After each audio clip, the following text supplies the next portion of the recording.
right. So, then there's the big question. So how do you move people to act? How do you get them from the front to the back to actually purchase your products? And, one of the things that you need to really keep in mind is before you move forward at all is there's some basic rules and some basic tenets that you need to really pay attention to before you ever attempt to sell. Number one, check your agreement. If you have a written speaking agreement with whether it's an association or some sort of business organization, it's not that uncommon that they request that you do not sell product from the stage. You're there for a reason. They're paying you to be on stage to educate their audience. They're not paying you to sell your products to them. So you just have to be really careful about that and be respectful of your audience. These people have paid good money to be there in many cases. Maybe it's a situation where the audience members paid their own tuition or their own fee to be in that audience. They didn't pay money to be sold to. So, there's ways, and we'll talk about these ways, how you can still capitalize and be able to sell some product.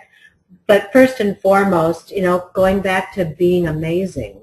If you're amazing, they're going to want to buy your products, but they're not going to want to be sold to. Well, and that's this is near and dear to my heart because I personally, as I was educating myself as a speaker, as I continue, I like to go to events. I like to see other speakers, and I've paid high thousands of dollars to go to events with multiple speakers, and it turns into the coin phrase of a pitch fest. And you sit there and you want the content, and they think they're going to give you a certain portion of it and then sell you the rest of it. And as Sherry and I were talking about this today, it's like, you've got to finish what you started. They came for your message. So if you're amazing, deliver what they came for.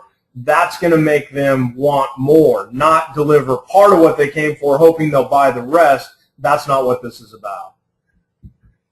Also, another tip, negotiate your time slot. If you're truly there and you've got the permission of your hosts to be able to sell product, make sure that the time slot that you've got is conducive to that.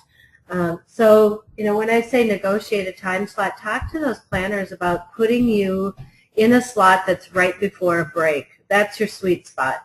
You'd like at least a 30-minute break when you conclude so that people can get out of the room, get to the back, get to your table, and have time, to get autographs or to buy your product. Some of the worst times, right before lunch. You don't want to compete with the lunch crowd. I'm telling you, people are, they're heading out the door and they want to go eat. They want to go have a cigarette. They want to, go make phone calls. They're not going to hang out and check out your goods if you're competing with lunch. Kenny, you were just telling me too about another horrible time slot you just had. Well, yeah, and that's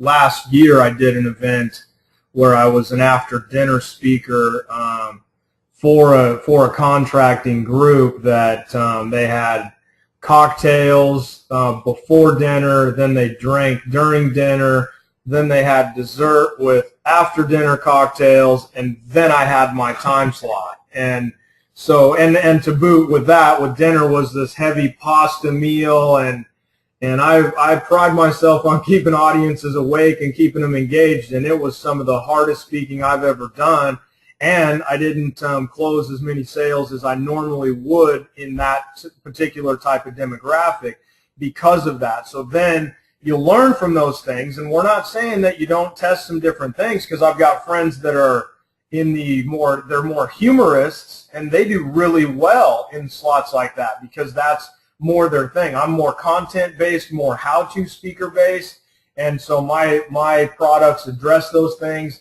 They're down and they're just having a great time. They're not going for that. So now, as I understand that very, very clearly, I don't speak in that slot any longer.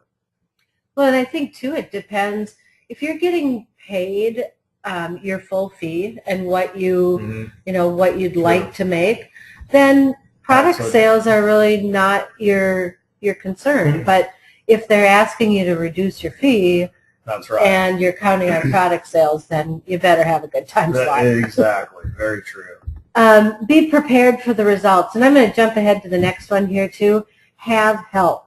I've seen this happen way too many times where, you know, you do a great job of being amazing from the stage. You do a great job of weaving into your content and into your presentation the availability of your products. And then you get off the stage, you get bombarded by people while you're on your way to the back of the room, or your table, all of a sudden you have an onslaught of people there that want to talk to you and buy your product, and you're not prepared for that. You don't have a good method for handling payment or credit cards. You don't have any helpers. You got to be prepared. You got to have that worst case scenario or best case scenario, really. That's right. You know, have somebody that is out there at least 5 minutes before you end, that's at the table, that's ready to start selling, that can handle a lot of the sales for you, because you're also going to get caught up in conversation with people. So, and that's a huge point that you know, you've got to be mindful of. You've got to have this help to be able to pass people on. They want to speak to you. You're the expert. You're the guru. They're the ones that, you know, they fell in love with you on, you know, on the stage. So some people don't understand that, you know, there's a line of people behind you, and people are very short attention span. So if you got a line of people behind you, at some point people are going to go, oh, I can just get that book on Amazon, or I'll just get it off the website. And as soon as they walk out, a very, very small percentage of those come back. So you need to be respectful with people. Tell them you want to talk to them after the break, and, you know, move them on and hand them over to whoever is helping you take orders. And I agree with Sherry 100%. You got to prepare yourself for this, because if you're amazing and you've got a good product that really meets the audience's needs, then there's a good chance that that you're going to have this quote unquote challenge, which is a great opportunity to have. good problem. That's right. And, you know, as a former event planner myself, don't ever hesitate to talk to your event planner and negotiate help from them. So, you know, I've had many instances where the speaker, we've put it right into their contract that we'll have 2 staff members managing their sales desk for them and taking orders. That's not uncommon. So be sure to ask if you don't have somebody that travels along with you or can be your assistant. Very and good even point. if you do have a helper, sometimes you need more than that. Absolutely.